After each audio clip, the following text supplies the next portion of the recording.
शपथ घेऊन सांगतो, मी आयुष्यात कधीच पूजा अर्चा करत नाही असं म्हणत उपमुख्यमंत्री अजित पवारांनी मिश्किल वक्तव्य केलं। बारामतीमध्ये एका कार्यक्रमात बोलताना उपमुख्यमंत्री अजित पवारांनी तुफान फटकेबाजी केली। बारामतीत विकास कामं सुरू आहेत, पण नागरिकांनी ही शिस्त पाळली पाहिजे असं दादा म्हणाले। यावेळी बोलताना दादांनी जोरदार टोलेबाजी केली। बघूयात।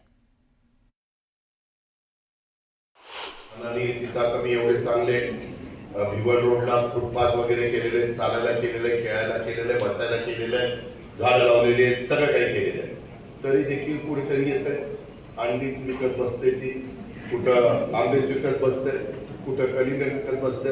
माझं तर असं डोकं फिरतं ना, मुळातच माझं डोकं सारखं फिरलेलं असतं, ते बघितल्यावर आणखी माझं डोकं तापतं। सकाळी 7ला बोलवलं, आम्ही 7ला आलो, त्यांनी एकदम थाप मारली की अजित पवार 7 वाजता पूजा अर्चा करून आले। मी गाड्याच्या खोटं बोलत नाही, माझ्या आयुष्यात मी कधी पूजा अर्चा केली, मी पूजा अर्चा करतो या लोकांची करतो। ज्याचा स्वतःवर विश्वास नसतो तो म्हणतो देवा पावरे पावरे। अरे तू काम केलं तर देव पावरच आहे, देव कुठं जाणार आहे? परंतु तुम्ही काही काम केलं नाही आणि देवा मला हे काम मिळू दे रे, कसं काम मिळेल? टेंडरनी बदलं तर काम मिळेल। हे जे काही आहे ही अंधश्रद्धा आहे।